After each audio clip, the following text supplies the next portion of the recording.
Yo, what is going on, guys? Welcome back to another video.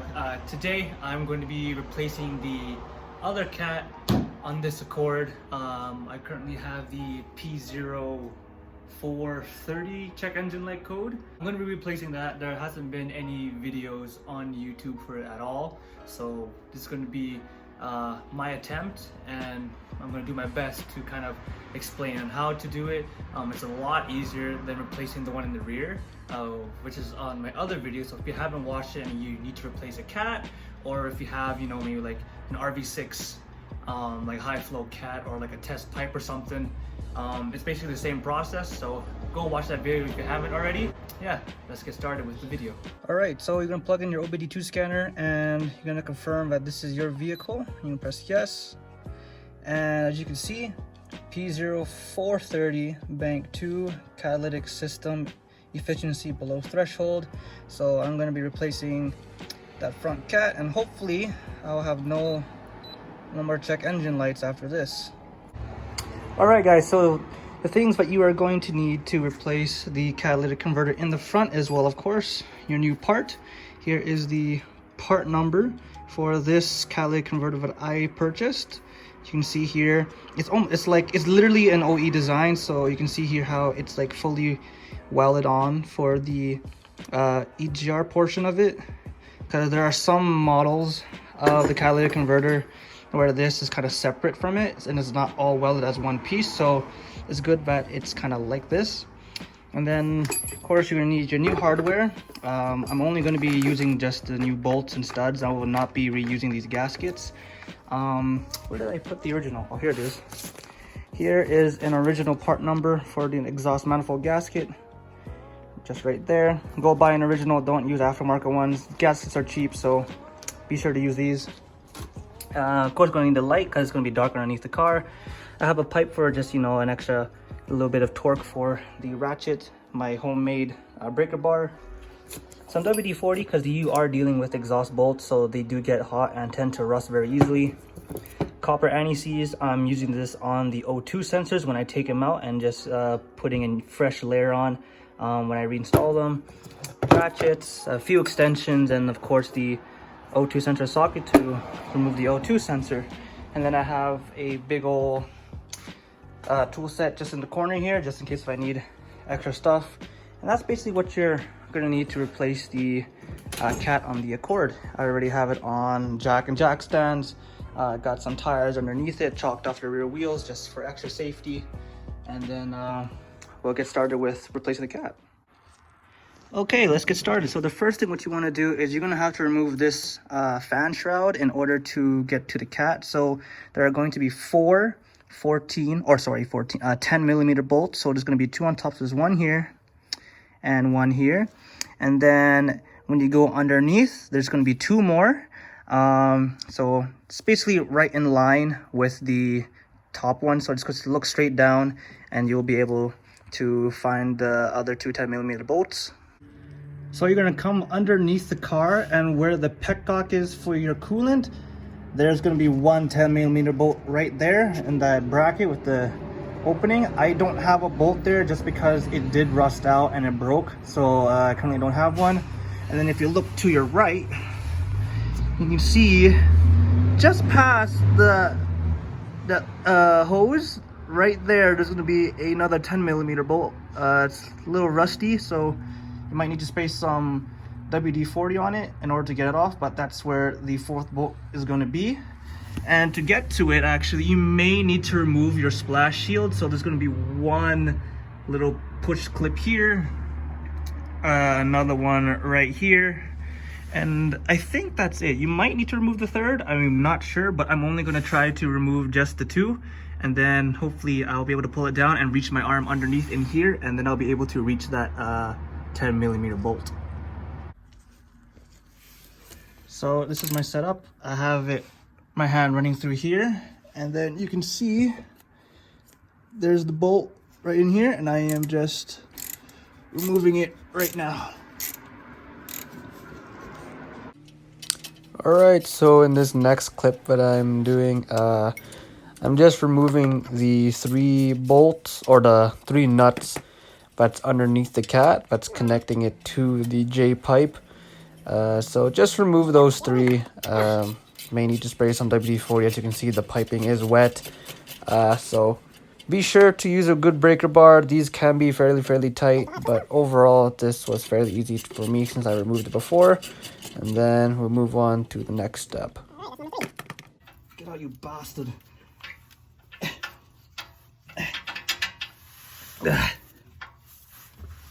You out. Okay. There, I got the O2 sensor out.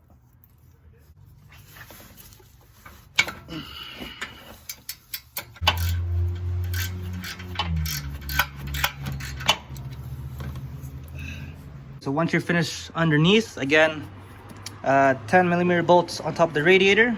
Might need to remove your overflow cap just so you can pull out the fan so you don't hit this. Then you're gonna have to disconnect your O2 sensor, which is right here, just a little push tab, and then remove the O2.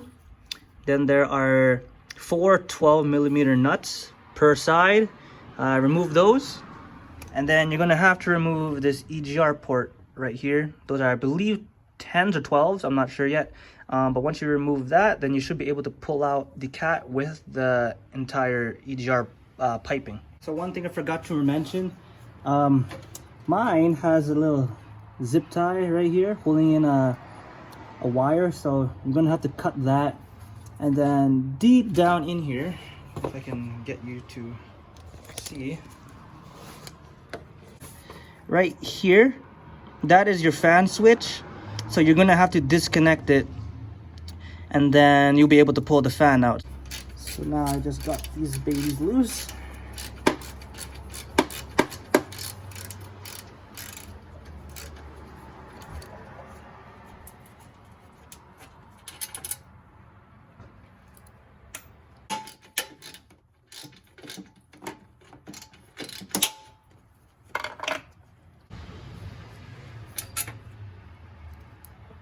I got the fan out. I had to remove the reservoir for the coolant just so I can pull it out. So it's on the ground right now.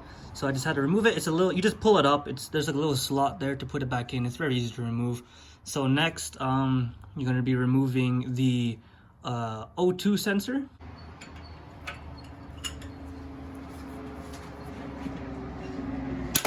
Oh. Did I get it? Yes, sir. Oh, it's stuck now. Oh, shoot. There we go. Let's give it a little whack. It comes out. Come on. Oh, you know, sensors are the death of me, bro. I literally cannot get these out. There we go.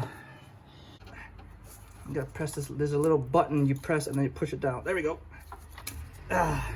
So, I don't know if you can see this. There's a little push tab right here. You push it down and then you'll be able to release it from its mounting bracket. And then the other portion of it, it's another push tab as well. So you just push it, pull up, and then you should be able to remove it. Now that I got the wires all free,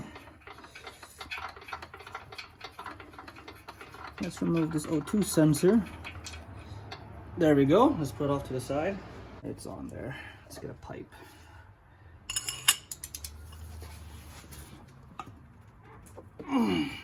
Nice and easy.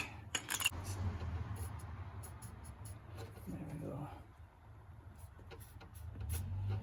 All right, let's move on to the next. Let's break them loose at least. Yeah. Okay. Let's get the other one that way down here.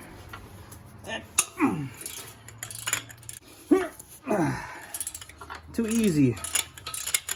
Got all 4 out. Now we're gonna move on to the EGR port. I believe these are 10s or 12. I'm not sure. Let's try it out. I'm gonna use a 12 first. Take it on there. Ladies and gentlemen, it's a 12. Okay. Okay, this is hard.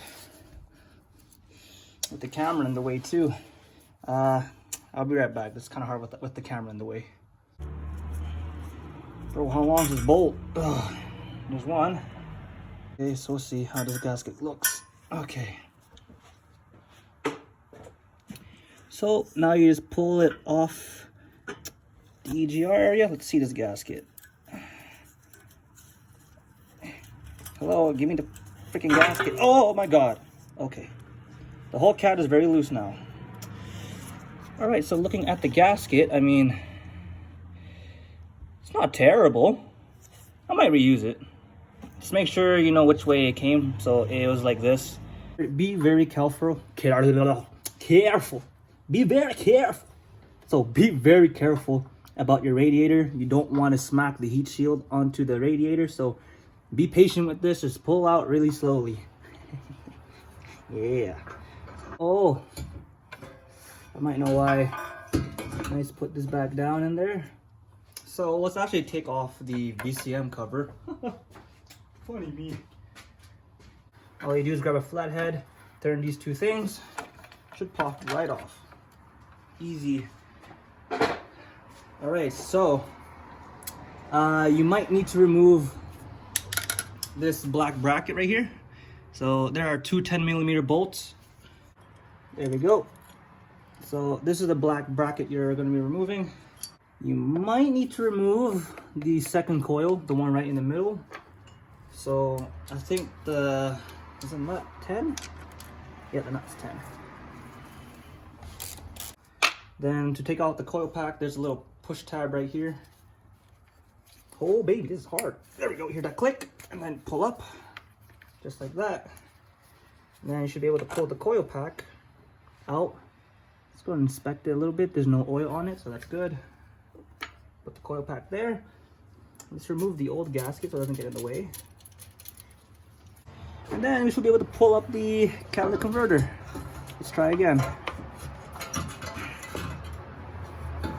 Oh, it's coming up. There you go. Very, very easy. And she is out. Okay, so I just finished putting on the heat shield, so the four 10mm bolts. Next thing I am doing is now putting in the new studs. So with the studs, this is what the new stud looks like. So one side is going to be shorter and one side is going to be longer. The shorter end is what goes and threads into the cat, while the longer end sticks out. So it's case so the nut can have more thread to catch on. And then with the top ones, they don't have this. So you just screw it in all the way as much as you can till, like, you know, it bottoms out. Oh, I also forgot. You're gonna come with a cap.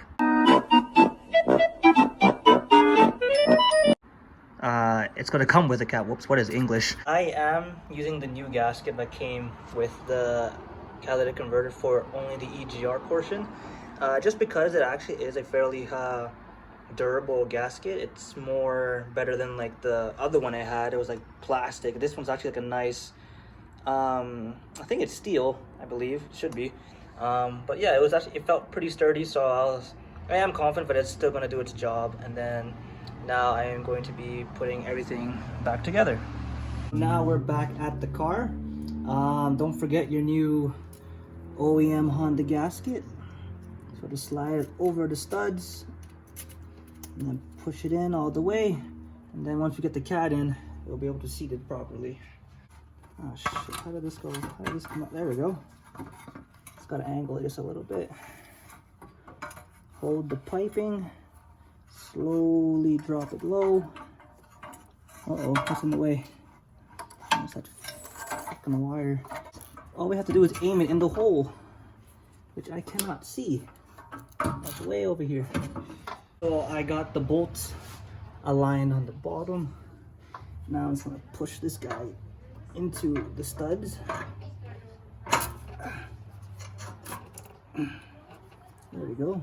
So I have everything kind of bolted in loosely, as you can see, just so everything is still slightly loose, and then I'll be able to torque everything down properly. Same thing underneath, everything is bolted in, everything has new hardware and everything. So then everything's just basically in reverse. You just have to put your fan back in, clip it onto that switch, put the 10mm bolts back on top or on the bottom, then on top here, put your coolant reservoir back into its place.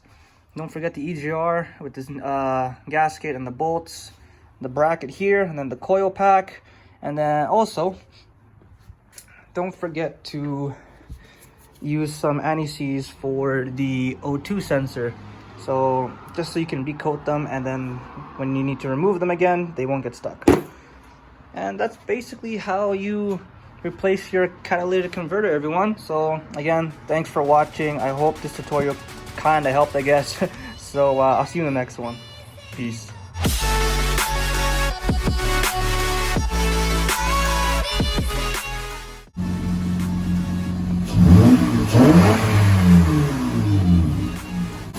Just casually burning off the old WD-40. Fucking stinks.